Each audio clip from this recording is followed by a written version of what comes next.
बिस्मिल्लाहिर्रहमानिर्रहीम, अस्सलाम वालेकुम। हकीकत टीवी आपको थ्रू आउट जो न्यू ब्लॉग बन रहा है उसके बारे में तफसीली आगाह करता रहा खित्ते की क्या सूरत हाल है।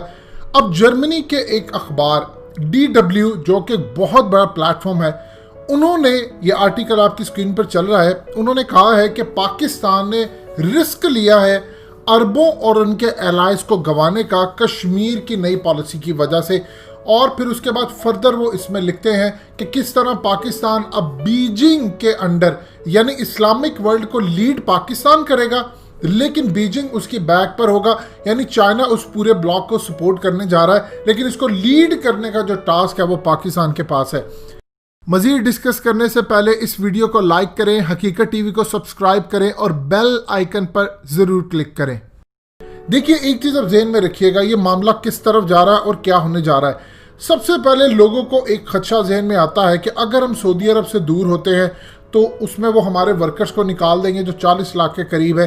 एक चीज़ जहन में रखिएगा, जनरल बाजवा ने जो हालिया अपना दौरा किया है सऊदी अरब का, पाकिस्तान कभी सऊदी अरब से ताल्लुकात ख़राब करना नहीं चाहता। देखिए, सऊदी अरब के बैकडोर इसराइल से मामला तय है। मुसाद के अहम लोग सऊदी अरब आ चुके हैं, मामला सारे के सारे जेरेड कुशनर ने तय करवा दिए हैं, यूएई के साथ मामला तय है। और इस वक्त माइक पोम्पियो पहले इसराइल और उसके बाद अरब कंट्रीज हर जगह जाने के लिए पूरा उनका टूर आ चुका है। अब इस सूरत हाल के अंदर पाकिस्तान ने क्या सऊदी अरब को यह बात की कि आप इसराइल को तस्लीम ना करें। देखिए, पाकिस्तान ने जो पॉलिसी दी है वो एट अ टाइम आप दो तरह से चल सकते हैं। हम सऊदी अरब के साथ अपने ताल्लुकात रखना चाहते हैं, वहाँ हमारे मुकद्दस मकामात है, हमारी फौज से लेकर आम आदमी अपनी ज़िंदगी तक देने को तैयार है, लेकिन अब हमने आगे भी देखना है। हमने सारी ज़िंदगी ऐसा नहीं रहना कि फलाना प्रेशर आए। अब सबसे पहले लोगों के जहन में ये बात आती है कि आज इंटरनेशनल मीडिया पर ये चीज़ें डिस्कस हो रही है, मुस्लिम ब्लॉग बन रहे हैं, ये पीछे सूरत हाल चल क्या रही है।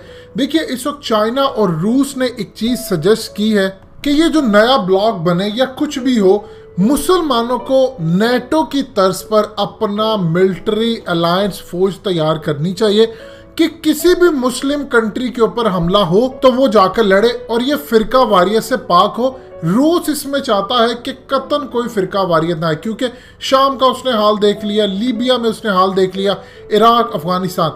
अब असल में चाइना भी यही चाहता है कि एक मिलिट्री इनका आ जाए, जिसकी वजह से एक तो वो चाहता है कि अमेरिका का जो इन्फ्लुएंस है पूरी दुनिया के अंदर और नेटो का जो इन्फ्लुएंस है वो ख़त्म हो, वो उसको ख़त्म करने के लिए मुस्लिम कंट्रीज आए। देखिए, चाइना बिलीव करता है कि नेटो की जो अफवाज है वो इस्तेमाल होती है मुसलमानों के खिलाफ। अगर मुसलमान अपनी ही फौज बना ले सारी, पाकिस्तान उसको लीड करे क्योंकि ये एटमी कुव्वत है, तो इससे मुसलमानों के ऊपर जो अमेरिका का प्रेशर है वो कम होगा। इसका अल्टीमेटली फ़ायदा रूस को होगा और चाइना को होगा। चाइना ये मामला चाहता है। अब ये जो हालिया मिलिट्री अलायंस बना है सऊदी अरब के अंदर, ये असल में किसी काम का नहीं है अलायंस। सिर्फ इतना है कि सऊदी अरब की हिफाजत हुई है और राहील शरीफ ने उसमें रोल प्ले किया, लेकिन मामला तब बड़े डिफरेंट हो चुके हैं। पाकिस्तानियों के जहन में सबसे पहली बात आती है कि जो तैयब उर्दगान ने कहा कि मोहम्मद बिन सलमान ने इमरान खान को धमकी दी 40 लाख वर्कर्स को निकालने की। देखिए, एक चीज़ जहन में रखिएगा, बार बार जो हम ये सोचते हैं कि अगर हमारे ताल्लुकात ख़राब होए तो उसके बाद मोहम्मद बिन सलमान निकाल देंगे, दो चीज़ें जहन में इसमें रखने वाली बात है। मगरिब और अमेरिका के अंदर जो आज़ाद तजिया निगार है, जो किसी इन्फ्लुएंस में नहीं आते, वो ये बात कहते हैं कि मोहम्मद बिन सलमान की डिसीजन मेकिंग और उनके जो फैसले होते हैं वो डेविस्टेटिंग होते हैं, तबाहकुन होते हैं, जज्बात से भरपूर होते हैं, हिकमत का उसमें बहुत कम अंसर पाया जाता है। वो किसी भी वक्त फैसला कर सकते हैं और इसीलिए उन्होंने इमरान खान को ये धमकी दी। और सऊदीया चाहता था पाकिस्तान तरदीद करे, पाकिस्तान ने नहीं की, तैयब उर्दगान के साथ हम खड़े रहे। अब इस सूरत हाल के अंदर एक मामला और है। आप क्या समझते हैं कि सऊदी अरब हमारे वर्कर्स अगर निकालेगा, पहली तो बात है वो इस तरह का अब काम नहीं करे, क्योंकि अब ये खबर इंटरनेशनल मार्केट में आ गई है। आप किसी वक्त 5 लाख लोग भी निकाल दें तो पूरी दुनिया में खबर बनती है। आप 40 लाख वर्कर्स को निकाल के आपने रिप्लेस किसको करना है? आपने क्या पूरे सऊदी अरब को जैम कर देना है? यानी 40 लाख वर्कर्स, उनका तजर्बा क्या आसानी से उसकी रिप्लेसमेंट आपको मिल जाएगी? इस तरह नहीं होता कि कंट्री ऑलरेडी सऊदी अरब की बैठ रही है, उनका पूरे का पूरा स्ट्रक्चर तबाह है, वहाँ पाकिस्तानियों के कारोबार हैं, वहाँ पर वो कई सालों से मेहनत मजदूरी करें, की पोस्ट पर है, डॉक्टर्स हैं। आप सबको निकाल के अचानक समझे कि हम बांग्लादेश से लेंगे, इंडिया से लेंगे, ये रिप्लेसमेंट इतनी आसान नहीं होती। आज भी अगर आप करना शुरू करें तो आपको कई साल चाहिए ये काम करते हुए, और उसके बाद ये देखना है क्या कोई एक बड़ा डॉक्टर जो इंडिया के अंदर बड़े अच्छे लेवल पर या दुनिया में कर रहा है, वो क्यों छोड़कर सऊदी अरब के अंदर आएगा पाकिस्तान के डॉक्टर को रिप्लेस करने? तो लिहाजा ये इतना आसान नहीं है कि चीज़ें एकदम रिप्लेस करना शुरू हो जाए। देखिए, अब सऊदी अरब को इस चीज़ को अंडरस्टैंड करना पड़ेगा कि पाकिस्तान ने अपने रास्ते सऊदी अरब से जुदा नहीं किए, ना हम करना चाहते हैं, लेकिन अब ये हमारी अपनी पॉलिसी है। जंगें हमारे सर पर आकर खड़ी हैं।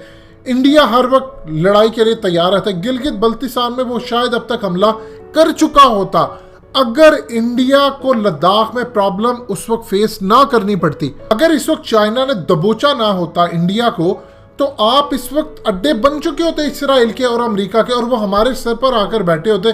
फिर बताइए अरब कंट्रीज ने क्या करना था। लिहाजा अब हमें जरूरत है कि हम अपने ब्लॉक बनाएं, अगले लेवल पर जाएं। और चाइना ये समझता है, रूस भी यही समझता है कि सऊदी अरब सबसे बड़ी रुकावट है इस नए मुस्लिम ब्लॉक को कायम करने में, क्योंकि सऊदी अरब का इन्फ्लुएंस है मुस्लिम कंट्रीज के ऊपर बहुत ज़्यादा, और इसी की वजह से मुसलमानों की एक फौज नहीं बनती।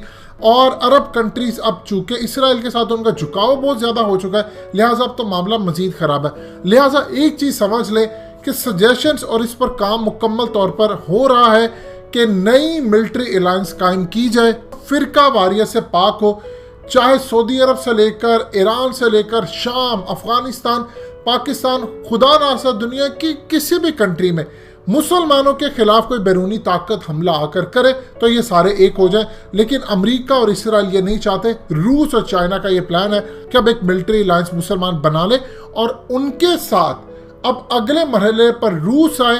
रूस अपनी जो इत्तेहादी ममालिक है उनको भी साथ ले आए, और चाइना आए। चाइना अपने इत्तेहादी ममालिक, चाहे वो नेपाल हो, भूटान हो, या दुनिया में जहाँ जहाँ उसका इन्फ्लुएंस है उसको लेकर आए।